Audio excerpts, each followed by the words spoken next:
Hello, Hello, Clay. How are Clay. How are you? you? Good. How are you doing, my friend? I'm good. Yeah, yeah, I'm good. I'm good. I'm glad I got on. I've just had a total battle in terms of Skype because they changed it. I used it a week ago, and it was completely different. And it was like log in here and log in there and go. I got there then. They're doing all these updates and upgrades on us, and yeah. I I hate it. It's the only thing that needs updating and upgrading is me, really. So it's. Oh, come on now. You're always updated. Yeah. So you've had a busy, interesting. We haven't talked in a while, but you've had a lot of interesting things happen since the last time we talked. Not only Yep.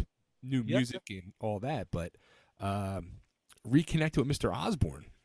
Yeah, that's right. That was really nice. Were you expecting to see him there, or it was just a total surprise the whole thing happened? I knew he was playing. I mean, I was playing in a different part of the festival and a different stage, Okay. and I knew I was playing on the same day. I mean, the thing is, it's often really hard, to connect at these festivals now because they're really enormous, and it's if you play on one stage you can't even approach another stage, because of the security, so I was hoping to, and it had to be passed on, kind of on, Chinese whispers almost, you know, can I possibly talk to the stage manager, and can I possibly talk to his tour manager, and then, can I talk to Oz? And it was like, yeah. I mean, everyone else was hard. He was easy, you know. Oh wow! It's kind of hard to believe too. I mean, it's been over 3 decades since you guys have seen each other. Yeah, yeah, yeah, yeah. I mean, the last time I saw him a couple of times after I played. Um, with him. I saw him in Liverpool, and I saw him a couple of times in London. But it was, probably in the early 80s to mid 80s. And it's been a long time, man. It's been a long time. And it was so nice because seeing him again, it was as if no time had passed at all.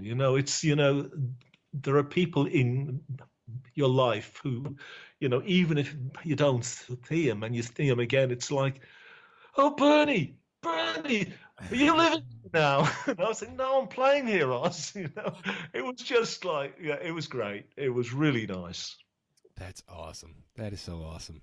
Now, the thing that's really that was really mind blowing to me too, like the whole thing with Zach Wild, where you got to meet him as well. But I mean, he got the chance to actually see one of the handfuls of shows that you actually played with Ozzy. That's exactly right. I was, um, he apparently was like keen to talk to me, and I was keen to talk to him. So we spent about, a quarter of an hour trying to find each other. And he came out, he was saying, oh yeah, yeah, I really like your playing, and you're one of my heroes. Can I take a picture with you? And I'm just saying, what? I'm one of your heroes? That's the strangest thing I've ever heard, because you're actually one of my heroes. So it kind of, it dragged on, and I had Zach, did you ever see Randy play? And he said, no, I bought a ticket, but I saw you. I'm just kind of going, I'm sorry, I'm so sorry. And it's like, no, no, it was brilliant. It was brilliant. It was, yeah, it was great. It was a big ego boost, you know, to be That's awesome. honest, for me. That is awesome. Yeah, I mean that, like, what's the chances? You know what I mean? Like a kid in the crowd seeing Ozzy ends up playing with Ozzy all those years later. Yeah, yeah, yeah, yeah. And I mean, he was good. He was going on, oh, you came on over the mountain. You killed it. You fucking killed it. Excuse me for the French. But it was, yeah, it's incredible because he was only, I think, 14 or 15 years old. Right. Yeah. I mean, he was a kid, so, yeah, Well, crazy. I mean, Bernie, you've left a mark on many of us kids over the years that have grown up into adults. Some have become guitar players with Ozzy, and some haven't. But you have left your mark on a lot of us. Well, I hope it's a good mark. That's all I can Good mark. say. Now, did I see too? Like as I was scrolling through Facebook, it looked like you had written a letter of recommendation for Ozzy to be knighted. Oh yeah, yeah, yeah, yeah, yeah. In fact, I think the only people who were in his band have been Zach and me. So yeah, Wow. I think he deserves it. I mean, he's a legend. Sure. He's a legend, and he's a lovely guy. So and he's done an awful lot of charitable work over here. So yeah, knight him. Yeah, absolutely. I'm surprised they didn't, or even Zach say, "Hey, why don't you come up and do like Flying High Again or something like that?" Well, Zach said, "Yeah, I'm going to put you at the side of the stage," and I said, "Yeah, that's awesome." So it kind of came to the tour manager, and he said, "No, you're not going at the side of the stage. You're going front of house," and I think Zach, was hoping that I would strum his guitar or something like that. I'm not really sure, but yeah, Yeah, it that would never be happened nice. because he wasn't able to get to me, and I wasn't able to get to him. I wouldn't have kind of gone up and said, "Hey, man, you're doing that wrong." Let me show you how to do it the right way. Oh, that's funny. Now you also you got to actually go on stage and rejoin an old mate of yours, Mr. Phil Lewis with LA Guns too. Oh, that's right. Yeah, yeah, yeah, yeah. That was lovely too. It was a great night. Yeah, yeah. I had a great time. I mean, again, I hadn't seen Phillips since I think probably 1986, 1987. Holy I cow. mean, we have talked, only it just hasn't ever happened, And it was yeah, it was great. I really enjoyed it. Great band. And I mean, he was singing great too, as was Ozzy actually. I mean, Ozzy was amazing the time I saw him, So yeah. Oh, that's awesome. That is awesome. Yeah, I was so excited when I saw that when you got to join Phil on stage and all. Now, did you have you ever met Tracy Guns before that or? No, I never have. I never have. And he was a lovely, lovely guy. And, we had a real laugh together. He was kind of saying, "Oh, we'll play a joint solo." And I said, "I can't play what you play. I don't even know it, So, if you want to play what I play, but I don't actually have any idea what I play until I play it. So it never happened. And, he was awfully gentlemanly about it and just said, "Oh, you play, man," so Wow. it's great. Now, the thing that crossed my mind too with that whole situation there, like I thought to myself, I wonder what you would say, because you know how there's that rotating door of guitarists in LA Guns, and recently have gone through like two more in the last year.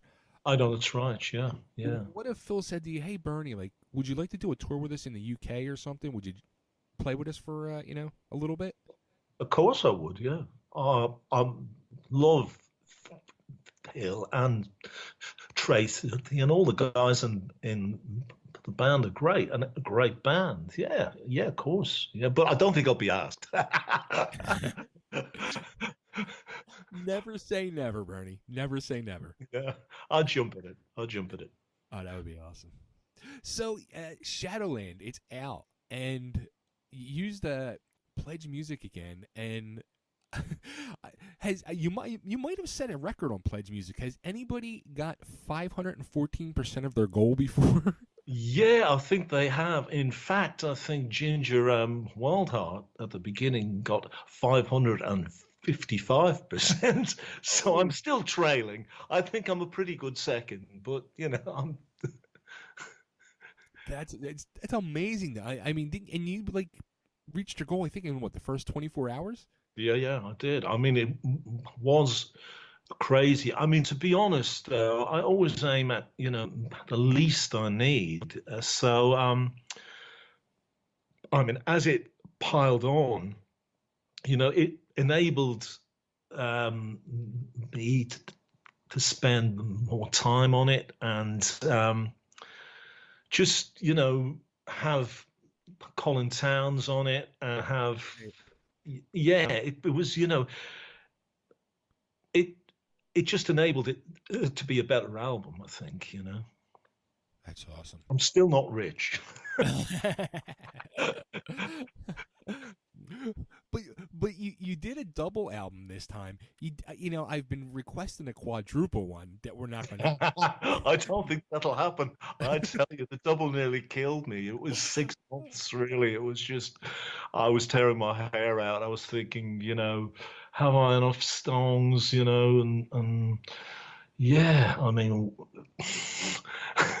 it was hard. I mean, just about every other album that I've done recently, I've had, a backlog of songs, and it's been, even on, say, Flowers and Dirt, I don't know, probably about 8 old songs. I arrived at it at Shadowland, and I only had two, so it was, you know 13 songs I had to complete and write and record. So that was a big mountain for me, really. I've got to say. Now, as I go through and I've been listening to it over the last few days, um, I mean, there's one song on there. Is it the longest song you ever recorded? The Innovative Jam, 14 minutes long. Yeah, that's right. Yeah, it was brave doing that, I'll tell you.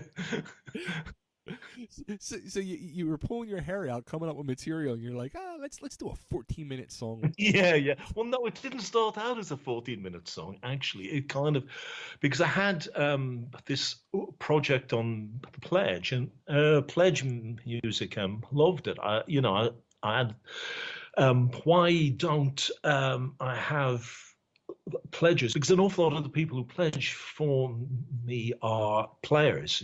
So why don't I offered them a chance to play on the record, on a track. So I kind of, they said, yeah, that's a great idea. Well, that's a really great idea. So I kind of thought, am I biting off a little more than I can chew here?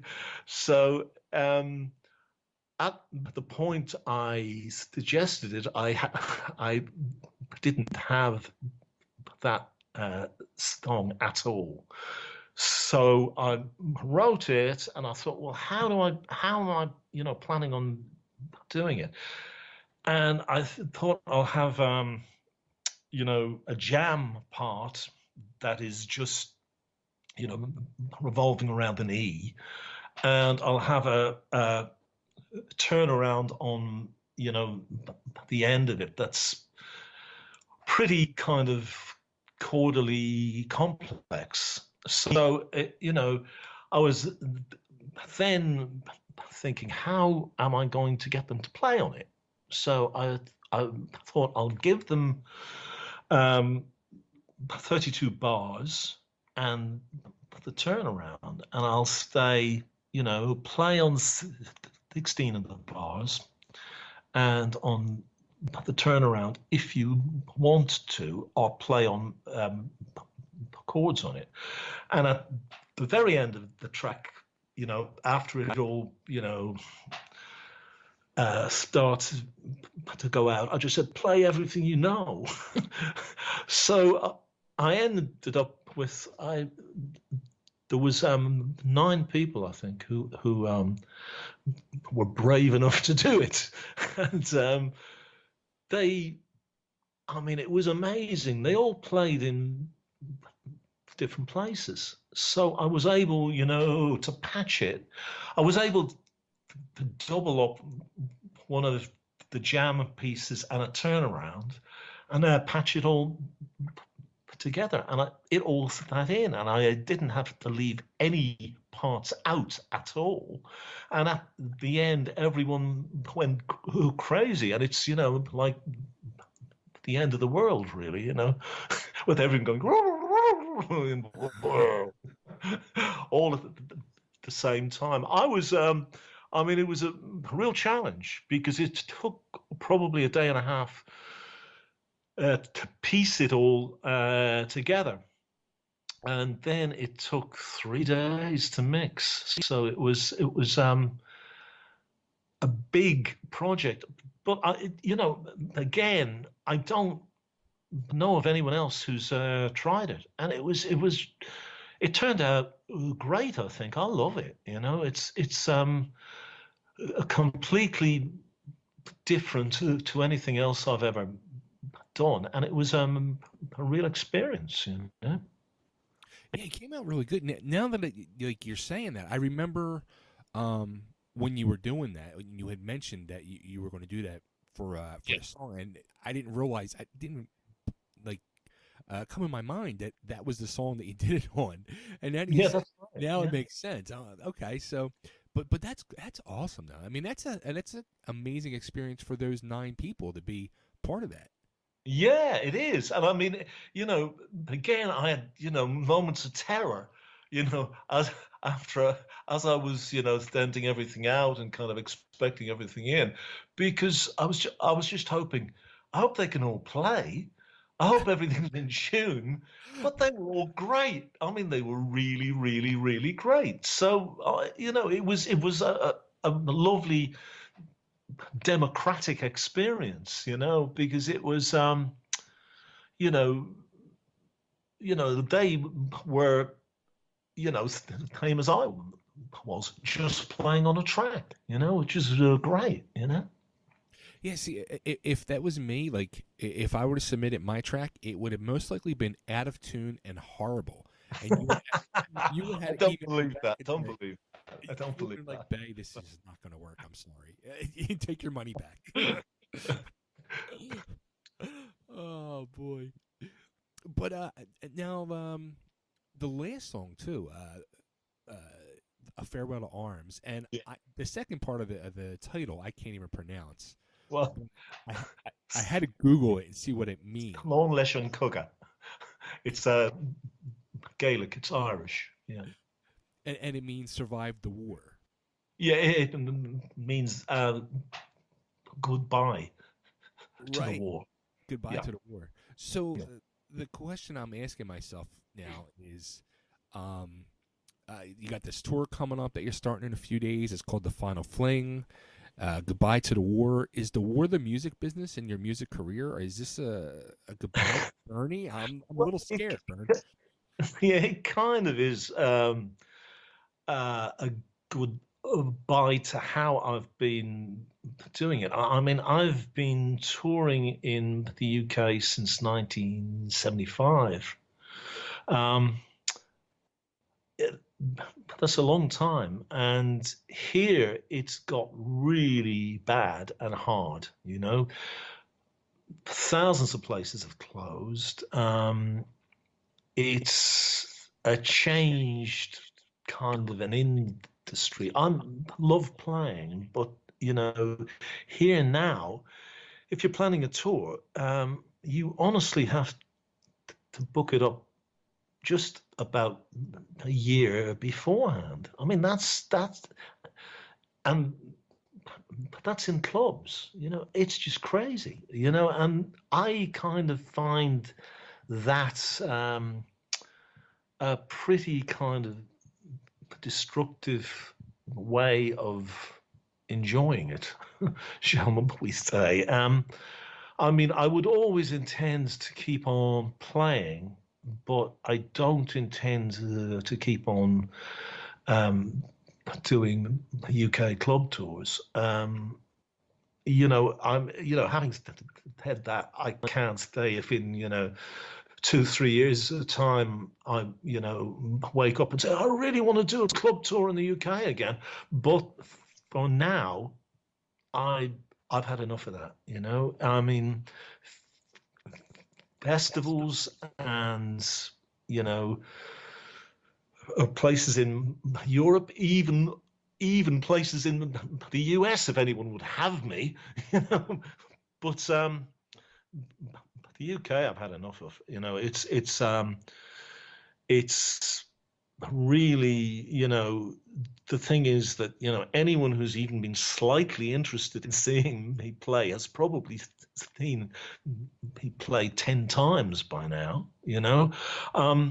I'd rather do it and have, 2 or 3 shows that are on a decent level and health promoted, rather than have the battle of clubs. But are these shows drawing at all? Or is it just everything is down? Or Oh yeah. okay. I mean, I draw, but it isn't, enormous amounts. But the promoters are always happy. I mean, the problem is that they don't have enough bands who draw, so they're always on the edge of closing up, and gradually each year more people close, because they may have, I don't know, 40 bands, 60 bands who draw, but they have, an awful lot of other bands who don't, and it's hard being a promoter, I think, so you kind of, it's a battle for them too. Yeah, it's I actually I dipped my toe in that water here. More Yeah. last year. I had did a handful of shows last year, and Yeah.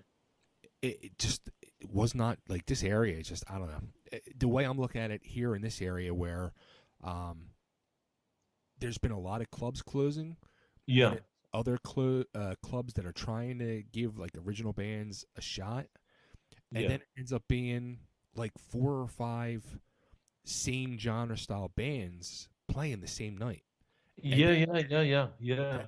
that small crowd of fans in this area are now split, and they're divided up to go see whoever their closest friends are in these bands, Yeah. and it's just killed the club scene in my opinion. Yeah. And Yeah. Yeah.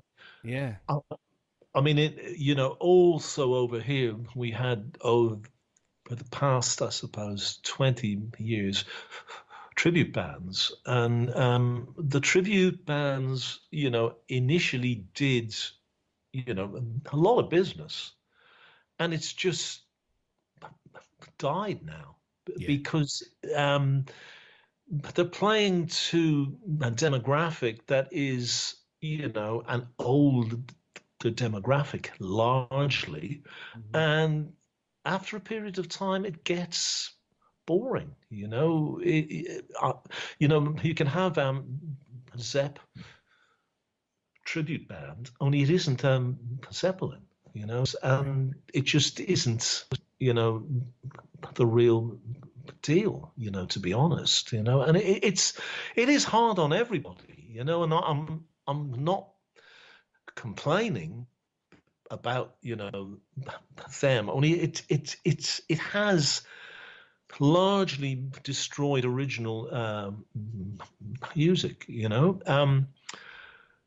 I mean, I was definitely over the past few years one of the main, people who was going out playing basically original music over here in clubs. I mean, I have my kids have a band, um, the gang, and they play all original, and they basically, they are able to go out and tour because it's a different demographic and it's different clubs, and again, they go out and tour and play with an awful lot of young American bands, Wand and Chastity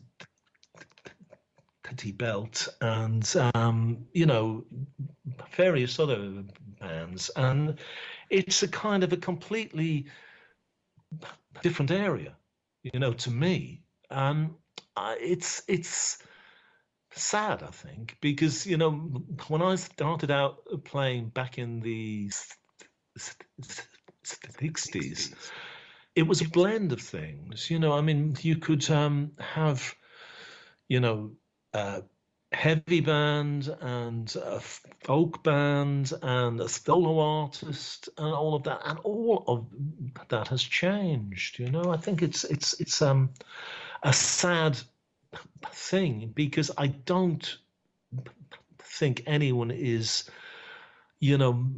monochromatic in terms of music tastes. It's I mean, even in the 80s when I did the Electric Gypsies band, we always had a guy on before us who just played acoustic and kind of sang crazy songs, and the audience loved it. But it's all become awfully, I don't know, monotone now, I think. The one thing it seems like to me too in this area at least, a lot of a lot of friends of mine that I've known for years that have played in original bands, it seems they've now gotten kind of frustrated because the tribute bands have been such a, like you said, like a draw at one point, and now Yeah. they all started doing tribute bands.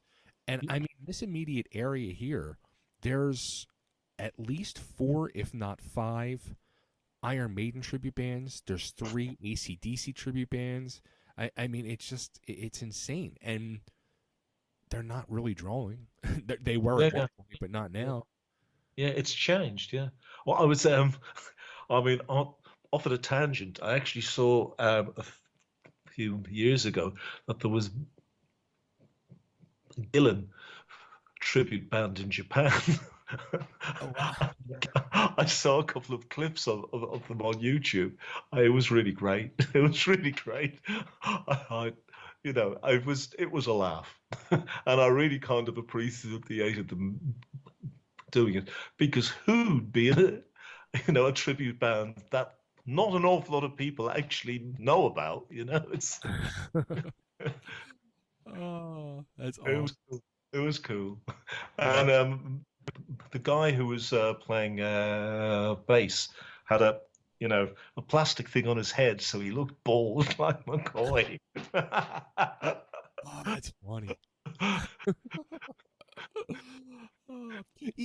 Speaking of Gillen, I saw you like dug up some old tour jackets and stuff for the Pledge Music. Yeah, well, yeah. Actually, it was Colin Towns who had them. Oh, okay. Yeah, he had them in his loft. I didn't have them, so he kind of said to me because I see him often enough. He lives close, Okay.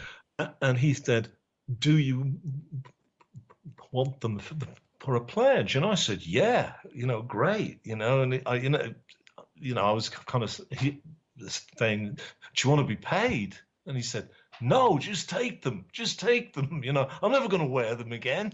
So, um, yeah, he gave them to me. I mean, the thing is, Colin is a small dude. He's small, and they were so tiny.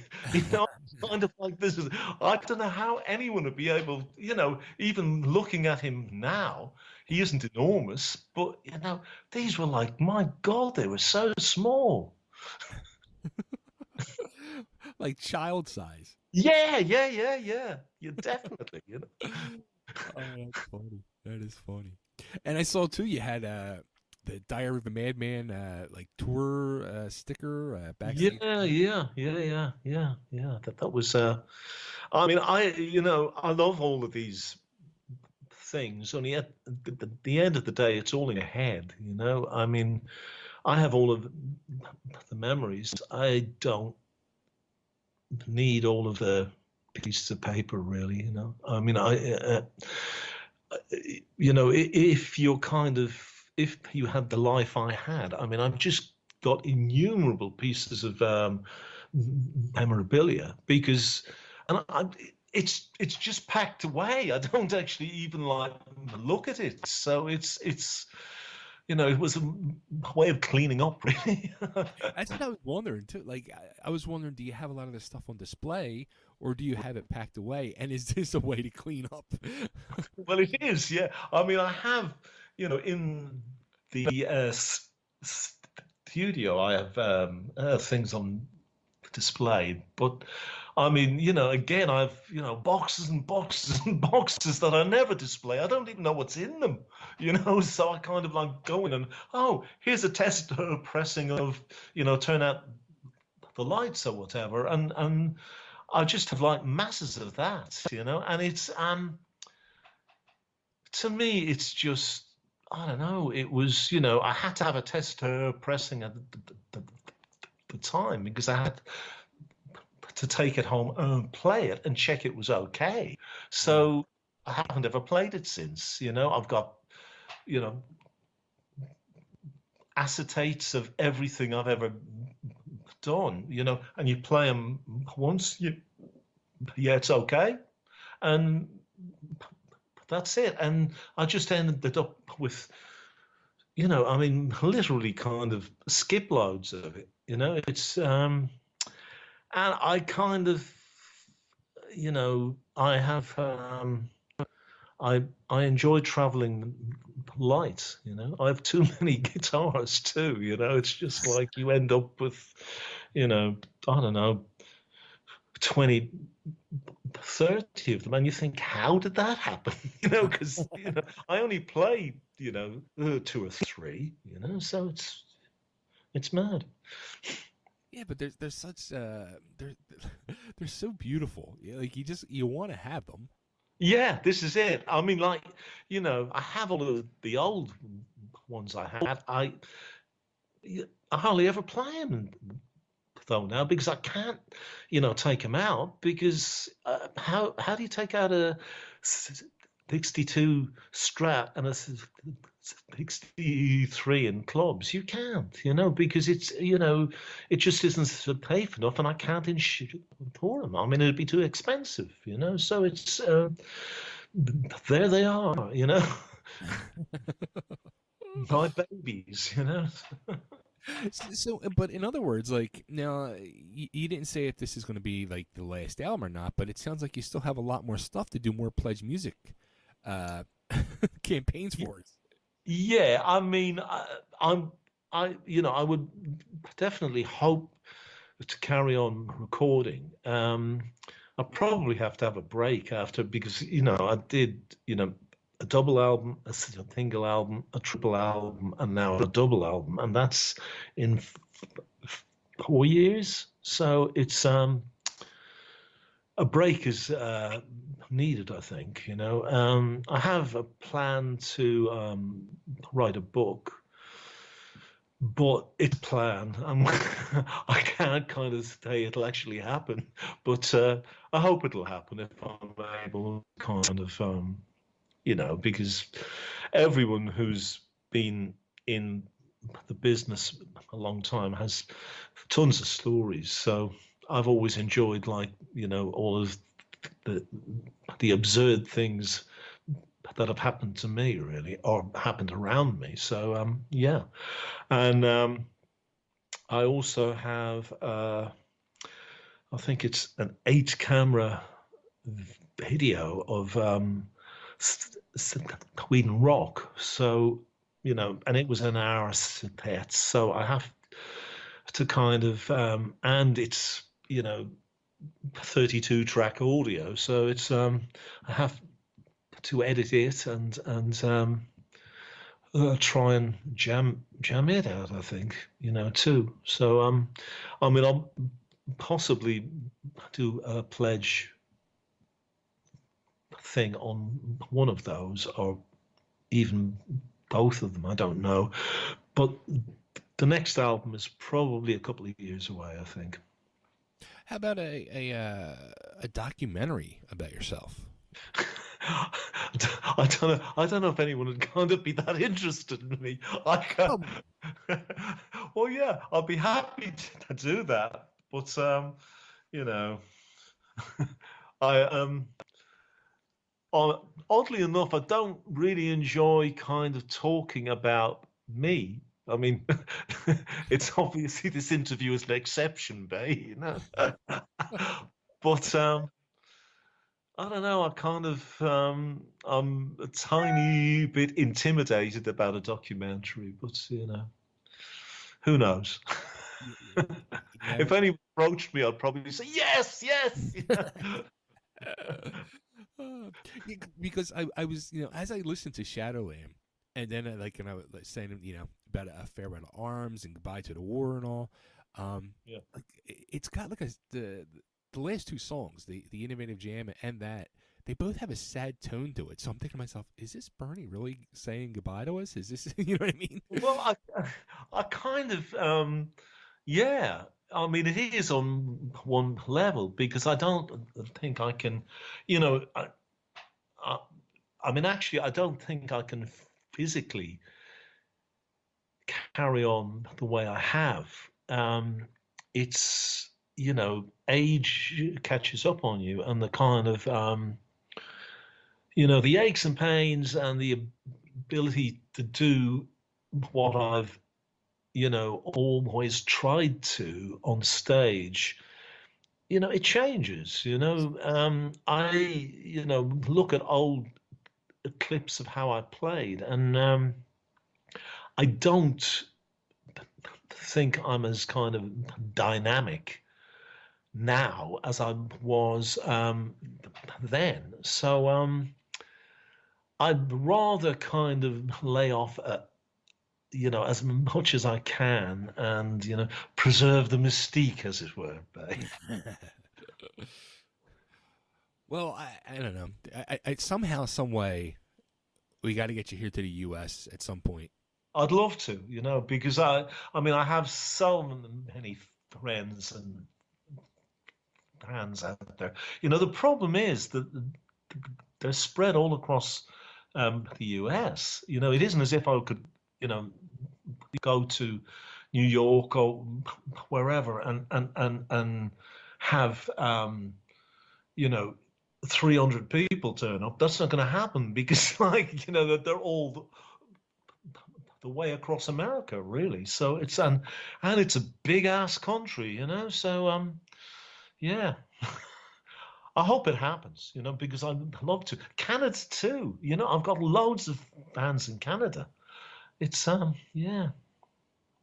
Yeah, somehow, some way. Yeah, yeah. I know Kyoko I hope. would Yeah. definitely be. She might be at all the shows. Hmm? I know Kyoko would probably be at all the shows. I think she would, yes. Actually, he's coming over here to go to two shows, Oh, wow. which is so nice. I mean, what a fan. Amazing, Yeah, Love. she is amazing. She is amazing. Yeah. That's great. So, Shadowland, it's out. Everybody can get it. It's available. No more through Pledge Music, though, right? They have to go to the website. Um, no, it isn't. It's on Bandcamp and Amazon, though I think it's only Amazon UK. Um, I mean, hopefully it'll be on Amazon in the US too. I mean, it's obviously on iTunes and Amazon downloads and Spotify and all of those diabolical outlets. I'm old school. I like a kind of an object, like a CD or a vinyl, but it's changed. I was, I was just going to ask you about that. What were your thoughts on Spotify?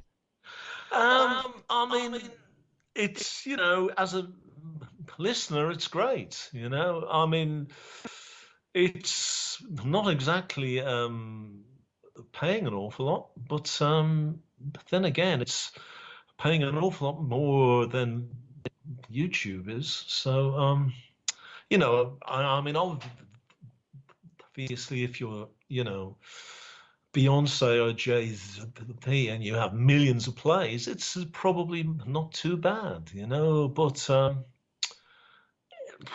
I don't know, you can't be a Luddite, Times change, and unlike say Napster, who didn't pay anything at all, they are paying a bit, So perhaps it'll improve, Yeah, I was. It's funny because I was for the longest time like against, I would not like convert to the whole Spotify world. And my friend, he's like, I'm telling you, just do it. You're gonna love it. And then I finally signed up, and I'm like, you know what? Like from a music fan standpoint, this is the greatest thing ever.